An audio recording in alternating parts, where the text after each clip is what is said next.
मोट जे वॾा वड़ करे, वॾा कुर्ब करे, वॾा अहसान मूं ते करे, जानी बुरेदी जंहिंखे समूरी सिंध अरॾे उतरादी सां सुञाणे थी, ऐं जेको इंतिहाई सादगी ऐं सिंध जो जेको सच आहे उन रूप में जेको सिंधी माण्हुनि खे पंहिंजे क़ौमी बका, क़ौमी मसइलनि, क़ौमी वजूद मुतालिक़ जेके सम्झाणियूं ॾींदो आहे, जेको लाइव प्रोग्राम कंदो आहे, जेको अव्हां सां मुखातिब थींदो आहे, त समूरी सिंध हुन सां बे इंतिहा प्यार कंदी आहे ऐं सभिनी खे सम्झ में ईंदो आहे, सभिनी खे उहे किसा सम्झ में ईंदा आहिनि त अरॾो उतरादी छा थो चवणु चाहे। अॼुकल्ह असां वटि ॿिनि क़िस्मनि जा इशू ॻाल्हि हूअं त तमामु घणा सिंधी क़ौम रुॻो मसइलनि जे घेरे में आहे।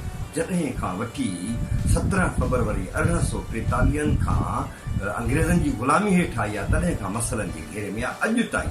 पर ख़ासि जेको इशू आहे ॿेटनि वारो, उन ॿेटनि वारे इशू ते आऊं अरॾे साईं खां कुझु सिखणु चाहींदुसि ऐं चाहींदुसि त अव्हां ताईं बि मौक़ो पुछो, छाकाणि त मूं वटि सुवाल आहिनि। सभ खां पहिरियां अॾासीं तव्हांजा लख लाइक़ लख अहसान जो मूं मिसकीन जे तव्हां तॾे ते आहियो, तव्हां सदाईं अहसान कंदा आहियो, महिरबानी कंदा आहियो। अॼु आउं फ़ाइदो थो वठां, बजाए जो पाण ज़ाती कचहरी करे हिक ॿिए खे भाकुर पाए मोकिलायूं त सुठो आहे त हर पल पंहिंजी धरती, पंहिंजे वतन, पंहिंजी क़ौम जे माण्हुनि जे शऊर जे लाइ गुज़रे। हाणे हीउ जेको ॿेटनि वारो सॼो जहान पियो हले उहो तमामु घणो सोशल मीडिया ते अव्हां बि उन सिलसिले में कमु कयो आहे, ॿियनि दोस्तनि बि तमामु घणो कमु कयो आहे, मूंखां बि जेको पुॻो आहे उहो कमु थियो आहे। ॿिया दोस्त बि पंहिंजो भरपूर किरदारु पिया अदा कनि ऐं सिंध जागी पई आहे इन ॿेटनि वारनि मसइलनि ताईं। का बि क़ौम जॾहिं पंहिंजे पाणीअ ते ऐं समुंड ते जागी पवे त उन क़ौम खे को अना करे न सघंदो आहे।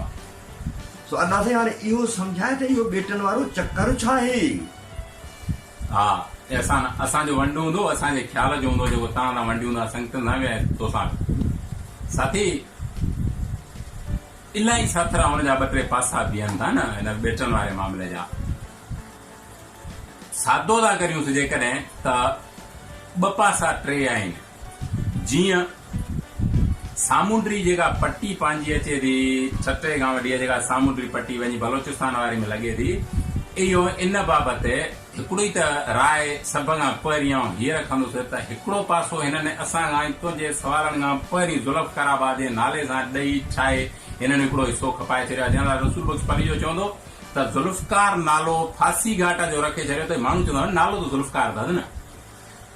हिकु नए अंदाज़, हिकु नए तरीक़े में सिंध जे सामुंडी ऐं साहेली पट्टी मथां कब्ज़ो थिए पियो। तरीक़ा अलाए केतिरा आहिनि। तारीख़ असांखे ॿुधाए थी त जॾहिं कराची बंदरगाह कलात में माण्हू करोड़नि जे दौर में जेके माण्हू हुआ, कलातनि जा जेके माण्हू मारिया करोड़नि जे हुकुमरानीअ में, उन जे ॾंड में कराचीअ जा बंदरगाह हिननि उनखे ठेकेदार ॾिना, जंहिंजो 4 खां 6,000 मुंहिंजो सही हाफ़िज़ो कोन्हे, 4 खां 6,000 दीनार या छा उन दौर जो ॾंडो जेको कराचीअ जे माण्हुनि भरे कराची आज़ाद कराई। जी, कराची जा ॿेट आज़ाद कराया, कराची जा बंदरगाह आज़ाद कराया। त असां तव्हां ॾो इहो सवाल सादो थो बीहे त हक़ीक़त में हिन ॿेटनि जा जेके वारिस आहिनि उहे मक़ामी कराची जा माण्हू आहिनि ऐं सिंध जा माण्हू आहिनि, हूंदा ऐं रहंदा हर हाल में। बाक़ी असांजी हुकुमरान धुर जेका वफ़ाक़ी आहे उहा चवे पई त जेके माण्हू हिन ॿेटनि जे मामले में मुखालफ़त था कनि उहे तरक़ी जा मुखालिफ़ आहिनि। असीं कॾहिं बि तरक़ी जा मुखालिफ़ न आहियूं, पर असां इन तरक़ी जा मुखालिफ़ आहियूं जेका DHO जी सूरत में थिए पई। असां इन तरक़ी जा मुखालिफ़ आहियूं जेका थलकोइल जे नाले में थिए पई। असां इन तरक़ी जा मुखालिफ़ आहियूं जेका ज़ुल्फ़काराबाद जे नाले में ठहे पई। असां इन तरक़ी जा बि मुखालिफ़ आहियूं जेका बहरिया जे नाले ते ठहे पई। इन्हनि तरक़ियुनि जा पाण मुखालिफ़ आहियूं, रहंदासूं।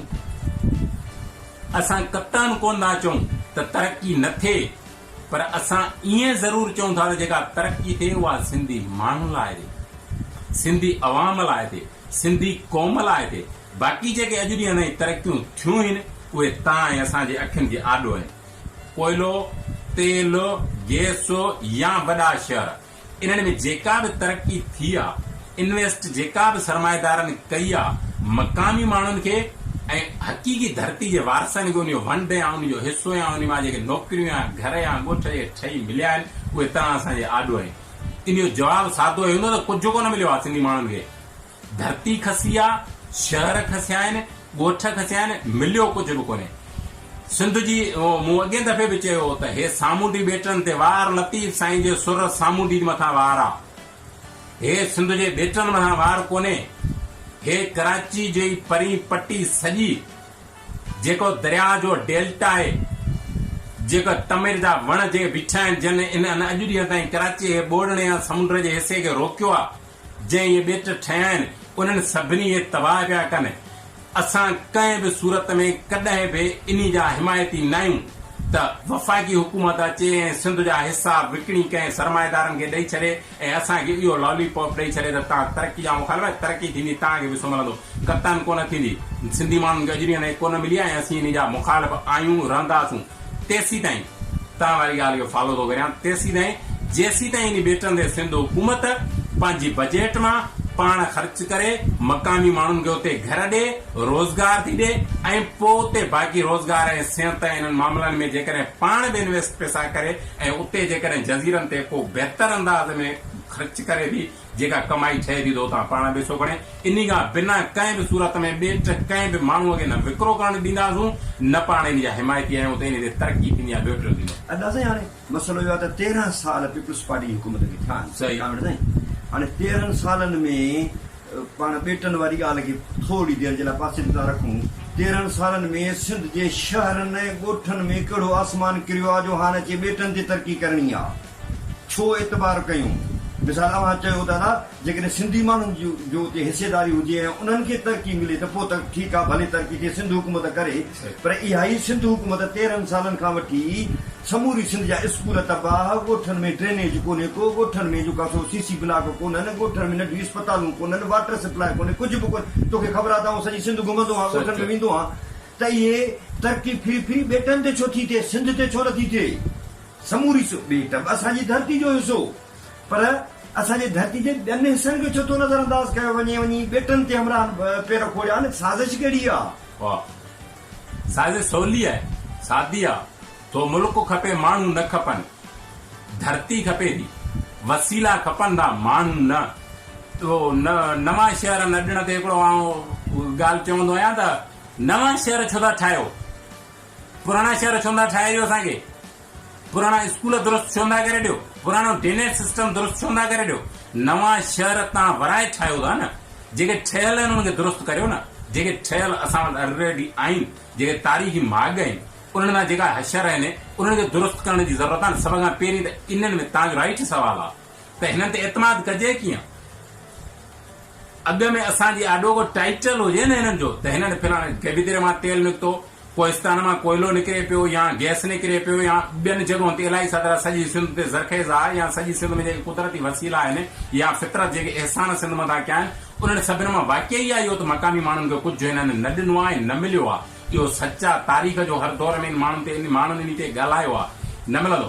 बाक़ी इहो जेको लेबल न हणीनि असांजे मथां त तव्हां तरक़ी जा मुखालिफ़ आहियो, असां कतन कोन आहियूं तरक़ी जा मुखालिफ़। असां हिननि जे नियतुनि जा मुखालिफ़ आहियूं, असां हिननि जे इरादनि जा मुखालिफ़ आहियूं, जेके हिननि जे ज़हन में सिंध जी मालियात, सिंध जो जेको ज़ख़ीरो आहे, उन्हनि खे खणण में जेके हिननि जे ज़हन दिलि में घुमाइण आहिनि, वहम आहिनि, विसरत आहिनि, त कंहिं न कंहिं तरीक़े सां नवां ड्रामा ठाहे ऐं हिननि सभिनि ते कब्ज़ो कंदासूं। असीं इन कब्ज़े जा, इन दादागिरी, इन ठगी, इन जा मुखालिफ़ ज़रूरु आहियूं ऐं तरक़ी जा मुखालिफ़ पाण कतन कोन आहियूं, पर उहा तरक़ी जेका मक़ामी माण्हुनि जी।